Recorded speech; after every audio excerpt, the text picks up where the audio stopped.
ಬೆಳ್ಳಂಬೆಳಗ್ಗೆ ಬೆಳೆ ತೋಟದಲ್ಲಿದ್ದ ವ್ಯಾಘ್ರನನ್ನ ಕಂಡ ರೈತರೊಬ್ಬರು ಬೆಚ್ಚಿ ಬಿದ್ದಿರುವ ಘಟನೆ ಗುಂಡ್ಲುಪೇಟೆ ತಾಲೂಕಿನ ಅಬರಗಿ ಸಮೀಪ ಮುಕ್ತಿ ಕಾಲೋನಿಯಲ್ಲಿ ಜರುಗಿದೆ. ಬಂಡೀಪುರದಲ್ಲಿ ಹುಲಿ ಸಂರಕ್ಷಿತ ಪ್ರದೇಶದಲ್ಲಿ ಓಂಕಾರ್ ಅರಣ್ಯ ವಲಯಕ್ಕೆ ಸೇರಿದ ಮುಕ್ತಿ ಕಾಲೋನಿ ಬಳಿ ಕಾಣಿಸಿಕೊಂಡಿರುವ ಹೆಬ್ಬುಲಿ ಸ್ಥಳೀಯರ ಆತಂಕಕ್ಕೆ ಕಾರಣವಾಗಿದೆ.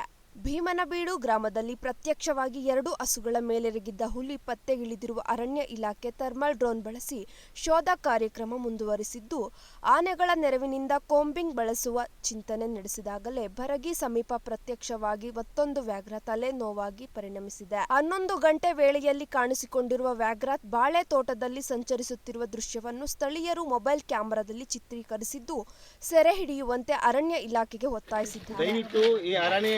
ಅವರು 11 ಗಂಟೆ ಆಯಿತು ಹುಲಿ ಕಾಣಿಸ್ಕೊಂಡು ಯಾವುದೇ ಥರ ಸ್ಕೋಮಿಂಗ್ ವ್ಯವಸ್ಥೆಯನ್ನು ಮಾಡ್ತಾ ಇಲ್ಲ.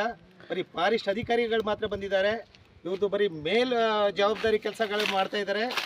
ಅದಕ್ಕಾಗಿ ನಾವು ಈಗ ಎಚ್ಚರಿಕೆಯನ್ನು ಕೊಡ್ತಾ ಇದ್ದೀವಿ. ಎಲ್ಲ ಗ್ರಾಮಸ್ಥರು ಇಲ್ಲಿದ್ದಾರೆ. ಇವರು ಭಯಭೀತಿಯಿಂದ ಇದ್ದಾರೆ. ಊರು ಪಕ್ಕದಲ್ಲೇ ಇದೆ. ಇವಾಗ 2 ಓವರ್ ಆಯಿತು ಸ್ಕೋಮಿಂಗ್ ಕಾರ್ಯಾಚರಣೆ ಮಾಡಿ ಅಂತಂದರೆ ಯಾವುದೇ ಥರ ಸ್ಕೋಮಿಂಗ್ ಕಾರ್ಯಾಚರಣೆ ಮಾಡ್ತಾ ಇಲ್ಲ.